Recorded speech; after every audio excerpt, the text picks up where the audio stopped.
James, Manchester City keep getting asked about a quadruple. How do you feel about Liverpool's chances of delivering a double? For us, we just want to concentrate on our side. Obviously, I think that's all we can do. That's all we can control. So there's obviously been a lot of talk outside the dressing room for a long time from the Liverpool side as well of the first title in years and things like that. But I think as a group we've focused on our targets and concentrated what's going on within the dressing room, and that's the most important thing, and the only thing we can control are games that we're playing in between now and the end of the season. But how does this compare to the successful sides that you've been part of in the past? I think obviously getting to 3 finals since I've been at the club has helped in terms of experience and going through that together and gaining a lot of European experience in knockout games as well. Obviously getting to Europa League final and a Champions League final. But not getting over the line obviously is disappointing, but something that we have the opportunity to change, and I think that first one's always the hardest, but like I said, for the experience we've gained, and last year even, you know, pushing for a Champions League and also battling to get in the Champions League through the league positions, that was a high pressure situation, and we managed to do it as well. So all that experience we've gained as a group has made us a better side, and I think you can see that how we've played this year, and at times maybe when we haven't played so well, but we've still managed to get a result. How would you then sum up the spirit within the squad? Because we keep seeing these little battles. I mentioned it to the boss before as well. Obviously, Trent and Andy Robertson with the assists, and Mo Salah, Sadio Mane battling it out for the Golden Boot as well. I just wonder what those kind of like competitions have and what impact they have on the dynamic of the group. I think it's friendly banter more than anything within the dressing room, and bragging rights, if you like, and Trent and Rob are always at it. But yeah, I think that you can see how we play.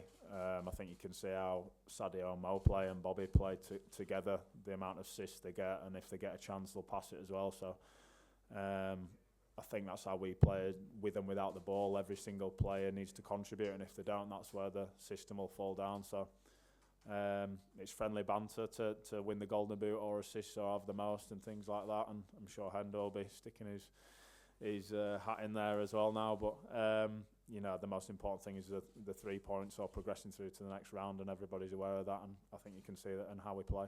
Who are you backing? Say again? Who are you backing? As long as we end with a trophy, I don't care. Okay, Vinny, just want to pass it backwards. Boa tarde, James. Uma pergunta em português, por favor. Boa tarde. Queria fazer uma pergunta um pouco mais particular. Onde você estava e o que você se lembra do jogo da final Liverpool e Milan em 2005? E o que você vê de semelhante do time de hoje do Liverpool com aquele time que foi campeão europeu? You get it? No. Sorry, do you want repeating that one? Sorry. The last question? Yeah, sorry. Okay. O que você vê de semelhante, parecido com o time do Liverpool de 2005 com o time do Liverpool de 2019?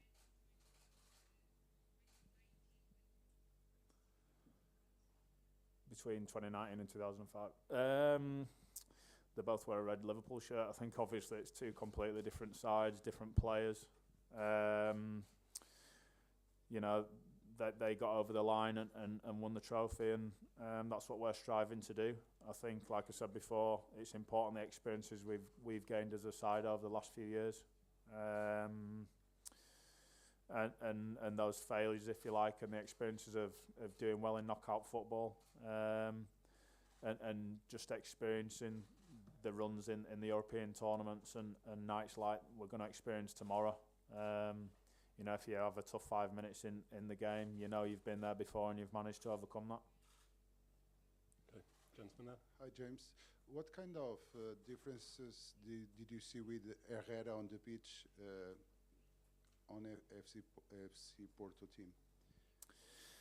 I think, you know, as a quality player, we know that the Porto team is full of quality players, and it's important that we don't just focus on certain individuals, and we don't do that how we defend.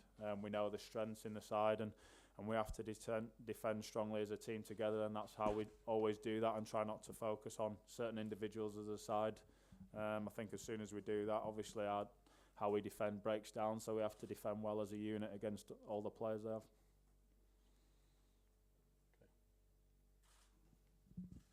James, it's 7 straight wins at a very pressurised point in the season.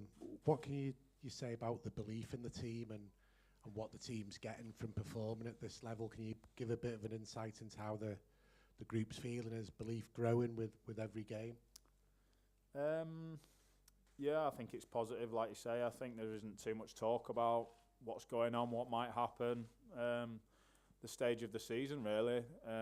It's been how we've been all season. We're training the same way. The mentality going into the game's the same. And that's what we can concentrate on, one game at a time and keep pushing. But I'd say that's a massive positive within the dressing room and with the team, that every game is just like the next game. And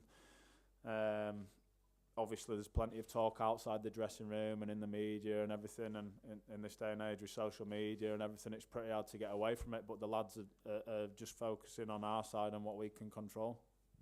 James, I appreciate that you're keeping it measured, but the performances over the last 7 games have been improving to the point of what you did against Chelsea on Sunday. You must kind of feel that there's almost unstoppable with the way you're playing, and everything's getting stronger in the way the players are coming into form. I think there's a confidence within the squad and not an overconfidence, which is very important. But you're never going to play a full season playing your best football. And I think that's the most important thing to remember. There's going to be times in a season when you're not playing well. You can't always play your best, and I think that's impressed me more than when we're playing well, because we all know how well we can play. We proved it last year. We blew teams away in certain periods of games, and this year it's when we haven't played as well as we'd liked, and we've had to grind it out, and we've had to keep going into the 90th minute to get a winner. That's what's impressed me more, and we've dug out the clean sheets and the tight games. That's what's impressed me more, to be honest, because I know how good we are as a team and how good we can be at our best. But in long seasons, and when you're pushing for trophies and league titles and Champions Leagues, it's the tricky 15 minutes, 20 minutes, the 45 minutes where you're not on your game. Can you keep a clean sheet? Can you regroup? And can you still push forward and get a result? And we've managed to do that at tough times, and hopefully that continues. James, obviously the result last year here, everybody's kind of maybe expecting this is a done deal. Is there any kind of fears in the squad that how tough this is going to be tomorrow night, and every game goes by, every game is a chance of a slip up that could change the season? Yeah, I think fear is the wrong word. We know how difficult it's going to be for sure. I think the result last year was maybe a bit of a false result. They had the odd chances. We were very clinical on the counter-attack, and we've seen how good they are in the other 2 games. We always knew it, but obviously the talk before the draw and when we got Porto and some of the talk in the media and stuff, I would have taken it as pretty disrespectful if I was Porto. They're obviously a very good side, and obviously going out to us last year, if I was in the Porto dressing room, I'd be wanting to get one over on Liverpool for sure. So I think that makes it even more difficult for us, and we're very aware of how difficult tomorrow night's going to be. It's nice to have a cushion, but one game in this tie for either team completely changes the complex of the tie. And obviously the atmosphere is going to play a big part as well. The club's got a very good European history, used to winning trophies, and when you come to these sorts of grounds, the crowd know when the team needs the help, and it's going to be a special atmosphere, I'm sure, as well, and they're going to be right behind the team, so it's important how we start the game and try and nullify that. Okay, gentleman at the back. Ivo Costa, Sport TV. Good afternoon, James. The FC Porto coach, Sérgio Conceição, said that you are the best team in the world. What's your opinion about that? That's a nice compliment. And you get those compliments by playing good football and over a sustained period of time, so that's something we can take as a compliment. But to be that, I think you have to win trophies, and that's something we haven't done yet, and something we're trying to do this season. There's a lot of good teams left in the Champions League, and it's down for us to prove that and go and win these games, and hopefully win with at least one trophy this season. But there's a lot of good teams between us and the last game of the season, and we have to keep improving and keep playing like we are doing at the moment. Okay, we'll take one final question from Glenn. James, I'm just thinking what you've made of Jordan Henderson's recent performances in an advanced midfield role.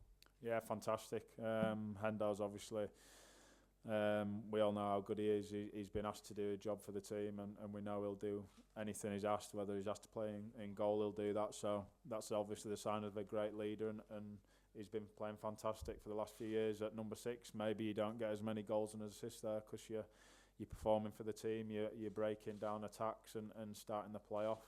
So maybe you don't get as many headlines as there, but people are seeing how well he's playing there, but he's been playing equally as good as a number 6 as well. And obviously, like I said, you don't get the headlines, but he's been performing fantastic for us there as well. But it's great to see him maybe getting a bit more recognition now, and he's fantastic for us. He's a great leader, and some of the performances he's put in recently at such a big stage of the season shows what a good player is and what a big influence he is on the team.